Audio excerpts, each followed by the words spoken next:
Welcome guys to the start of a new series focusing on the painting of the Indomitus box set recently released by Games Workshop. So starting off, we're going to go through the Necron side, and here we are looking at the Necron Overlord. So as you can see, I've primed this with a silver. This was a non-brand or a store brand silver spray paint, but you can use Games Workshop's lead belcher or any other kind of silver paint that you want. And I'm now taking a wash of Nuln oil, as this is quite a chrome looking silver, and I'm just going to apply this over the whole model, obviously let it sink into those recesses and sort of glazing it over any of the flatter surfaces to dull down that shine a little bit, as I don't want a chrome looking T1000 woozy, but more of a neutral dull metal for my Necrons. Now this isn't any particular type of Necron, or I should say this isn't any particular kind of Necron dynasty. This is something that I have a paint scheme I've decided to do myself. So if you are looking for a specific Necron dynasty, let me know down in the comments, and I will try and get hold of some Necron miniatures and do some dynasty specific tutorials. But otherwise, obviously this is the way that I'm painting my Necrons, and basically I'm just hoping that you guys will watch and enjoy the video, and it would give you some inspiration towards painting your own Necrons. So we'll just move on to the next stage of this once the Nuln oil has been applied. Like I said, I apply this all over, getting it right into those recesses to darken the areas up. I don't let it pull too much, especially on the flat areas. That is just more of a quick glaze over, but I definitely want it sitting in those recesses to bring the definition of everything out a little bit. Okay, so next up, I'm going to take some Incubi Darkness, and I'm thinning this right down to almost a glaze consistency. You can just test it on my thumbnail there, and adding a little bit more water just to get it to the consistency that I want. As you can see, it becomes a very thin glaze, and all I'm doing is applying this over the sort of the back armour of the Necron here. This will be the theme throughout my army. What this is doing is reacting obviously with the silver undertone, and it actually gives it a very nice blue metallic look. Although to be honest, I don't keep it that way. I do apply multiple washes over this. What I'm aiming to do is have that metallic tone nearer the front facing side of the armour, and then it becomes more flat and opaque as it comes down the back of the armour. So I apply a good 8 or 9 layers at least on this. I'm obviously gradually moving back with each layer so that it doesn't darken up the front area where I want that silver showing through the blue a little bit, or through the Incubi Darkness. But I do obviously apply more and more layers coming down towards the lower side of the back there.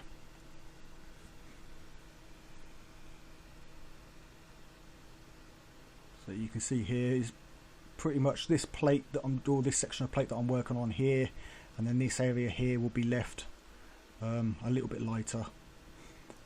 But we'll jump on ahead, and you can see what this section looks like once I'm done with it. So we'll be back in just a second, guys. Alright, so you can see here that I've now got the top bar part quickly done, and I decided to do the part of his arm on the right hand side, his right arm, just at the top there near the elbow, as well as the two sort of thigh pads that stick out or are raised up a little bit off the thigh guards that he's got on his legs, along with the shaft of his weapon there, and also this sort of section that I'm doing, this bit of loincloth that hangs down the front of him, I decided to do the same thing with that. So once that's done, I went ahead and took some Runefang steel, and I'm just brushing up any of the areas that blue may have touched.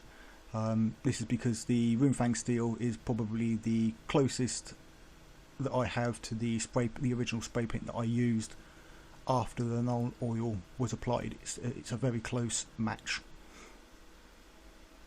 Okay, so next up I'm going to take some Balthazar Gold, and this is going to be for some of the gold motif and stuff that's on the warrior here. So that will be the crown sort of over the top of his head, as well as the front center portion of his head. Also to note, I did decide to do his head blue as well, or the Inky by Darkness rather, but that was only a couple of thin glazes just to sort of match up to the front portion of his upper armor piece. I'm also applying the Balthazar Gold down these two front tassel pieces that you can see here. I'm not quite sure what to call them, but yeah, these sort of what are supposed to be a cloth of some sort, but obviously Necron metal.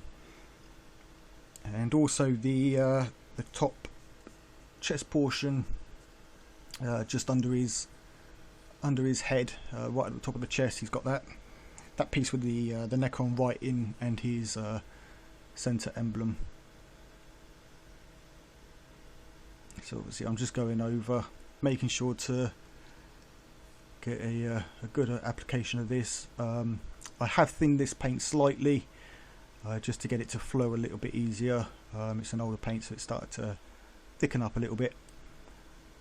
So it does take a couple of layers to get it to apply nicely. But for the most part, one layer is usually enough.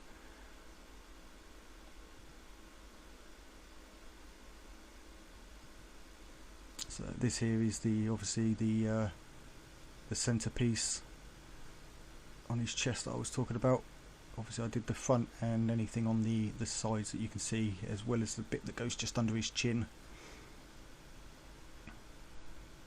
And I also later decide to put some Inky by Darkness in the recess portion of the area that I'm now painting,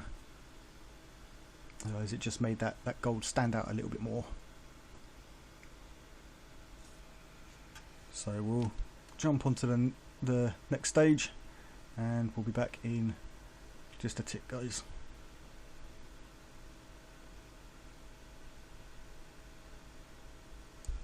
Okay, so next up I'm taking some Screaming Bell, and I'm thinning this down to again a glaze consistency, and just wicking away some of the water there on the paper towel.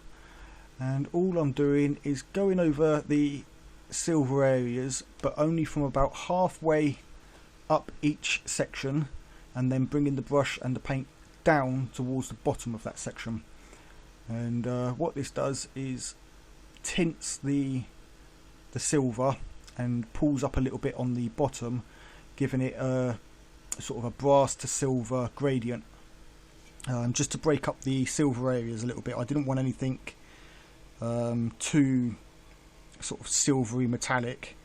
I wanted just that little bit of standoff. So the main colours for my Necron army are the Inky by Darkness with this brass to silver armour pieces with the green weapon glow, and then on any of the character figures, so the Overlord and things like that, obviously they've got the gold accents with that, just to sort of make them stand out a little bit, as well as a few extra details on some of the armour. So you can see here with the wrist, obviously if his arm was down, the glaze or the wash would be more towards the bottom, which is what I'm doing. So I'm just pulling it towards the bottom of his wrist, and you can see I'm just going over his weapon here just to get sort of a stain over the whole piece for this one. So we'll jump back in a bit and take a look at the next step. Right, and with that that bit done, next I take some Reikland Flesh Shade Gloss and just apply this to all my gold areas, obviously to darken up the recesses, but also to sort of glaze over and darken the flat surfaces a little bit more. The reason for the gloss rather than the matte is obviously because I'm working on metallics. I don't want the matte to dull those metallics down, whereas the gloss will obviously keep a shinier finish on them, keeping that metallic look. So this just goes over all the gold areas and then is left to dry for about 10 minutes. Obviously I don't want to go over anything that's wet, so just let it fully dry before moving on. Right, so next up I'm just going to take some Corvax White and apply this to any area that I want to have the green glow. So obviously I decided to go for the not sure what type of pipework you would call this, but the corrugated looking pipework rather than the tubes that most people would go for. In the end I think maybe I would have preferred to do the tubes, but I wanted something that just sort of looks a little bit different, so I went this way with it. But you know, it still comes out alright. Like I say, this is a piece for me. This isn't so much a tutorial, so if you are looking for inspiration, then you can decide whether you want to stick with the traditional way of doing the solid pipes with the glow, or go with this way. Obviously, as well as the pipes, I'm doing the weapon here, obviously trying not to get into the gaps, but if I do, I'll just run some non-oil back down in there with a fine brush just to pull those back out again, and obviously going over the orb there, as I want a glow on the orbs.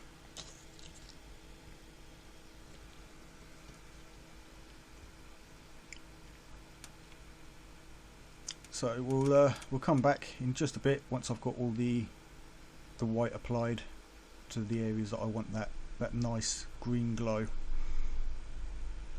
I'll be back in just a sec, guys. Okay, so with all the white done, it's now time to start prepping the blade for the green glow. Obviously I want this to go from a very dark green black to a light green, hence the reason for the white. And now what I'm doing is going over this with a very thin glaze of Abaddon black, focusing from where I want the transition to be from the lighter green or bright green to the dark green, and then I'm just pulling the brush back up towards the edge of the blade. So obviously on the front edge, that's the top and bottom, and for the flat part, the back edge, that's the center area, and obviously I'll do that in reverse. So I start from the top and I pull down towards the middle where I want it to be darkest, and then the same on the other half of it. I'll start from the bottom and pull up to where I want it to be darkest, and all I do is just gradually build this up until I've got a nice dark black at the outside edges, or the center edges on this, the center on this piece here, and then that will transition to that nice green glow, or the white, towards the center or the outside edges, obviously respectively.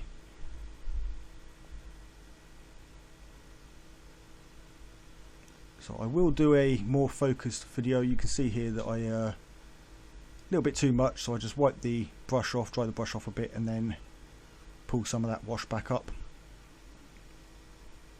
But I will do a focused piece on doing weapons and things like this, with a slowed down video, so you guys can see exactly how I do it.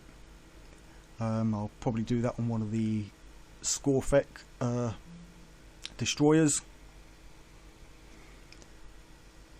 and then that way you can see exactly how to get the gradient. I find it best with any colour where you want the gradient and to go from a bright area to a dark area, I do find it best to do this underpainting first. Get your darkest gradient in there, go in as smooth as you can to your light, and then you can just glaze over the top of that with a colour, again blending up to how you want it. Obviously I forgot the orb at the top here that I wanted green, so I'm just applying the white there for that, and then blending that with a little bit of white, just blending the edges there to soften them up and get a little bit more of a graduation. This is a thin down white, and then back to the black to bring it all back in. So it is just a process of layering up, letting each layer dry before going over, otherwise you end up with sort of tea stain marks like I had at the top there, but I've managed to correct that. Luckily it was in an area that is going to be black, but if you do get something like that, then probably the easiest way to fix it is to paint back over with white and then start again.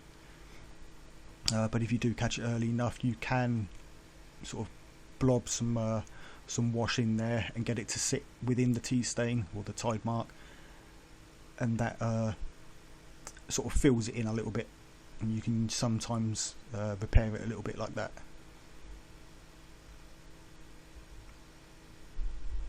So we'll jump on ahead to once I've got this gradient down and we can see what I'm end up with before applying the green layer over the top.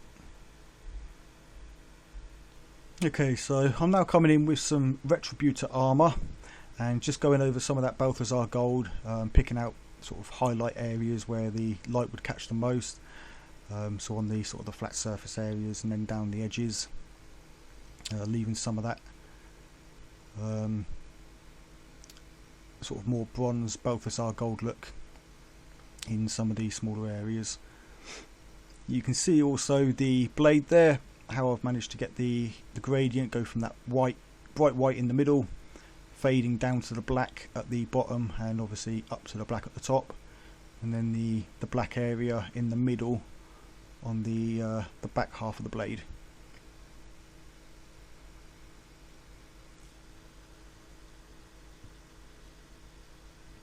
So like I said, with this I'm just going around over all the Balthazar Gold, as well as edge highlighting on the chest piece, and then I do go over his sort of crown area, I suppose you could call it. So we'll jump on to the next step and be back in just a tick, guys. Okay, so now moving on to the glow of the blade, I'm going to take some moot green, which is a nice vibrant bright green, and again I've got this down to a glaze consistency, and I'm just applying this all the way down as far as I want it on the black. Obviously with the first layer or two that will go over all of the black, just to sort of tone it to more towards the green, and then with successive layers, once each layer dries, I'll start further away from the black and more towards the brighter area in the middle. This doesn't require too many layers, I think maybe about 4 or 5 layers to get that gradient, as obviously we've already got the majority of it there with the black anyway. So what we'll do, we'll jump on ahead to the next step, but like I said, if there's any sort of specific areas of these models that you want to see painted, for example the blade, then let me know down in the comments below, and I'll make some individual videos that just focus on sort of set areas. Obviously there are plenty on YouTube anyway, but I would like to do some of those for you guys if that is more the thing that you want to see. Obviously that way I can keep them short to about maybe 10-15 minutes, but go into a lot more detail on how to finally do them. So we'll jump on ahead and be back in just a bit. Right, so once the blade is done, I then go around all the other areas that I want this green glow to be, and I just apply this thin down glaze as a little bit more of a wash, just so it pulls into the recesses of any of the sort of the grid work that is on these warriors or on these Necrons. And because of the white and the way the paint will flow off of that raised surface slightly, it will give a bit of a highlight, sort of a natural highlight to the top. Obviously this would probably work better with contrast paints, or if instead of water I used contrast medium from Citadel, but I think water, you know, it does give a good enough effect that I'm happy with. So yeah, that's basically how I did the green for the glowy areas. Obviously the same with the pipes, because the pipes have got a black wash in between the white. When the green glow goes over the top and it sits down in those recesses, obviously that's going to be darker than it would be on the white areas of the pipework. So again, it gives that glow effect on those corrugated or serrated pipes.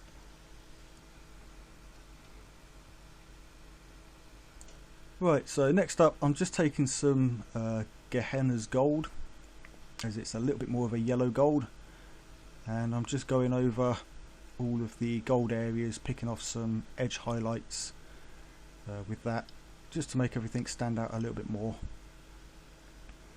and give it a bit more of a true metallic look rather than just a gold paint look. So rather than using natural highlights and light reflections off the gold, I'm actually going in and painting them in with another shade of gold.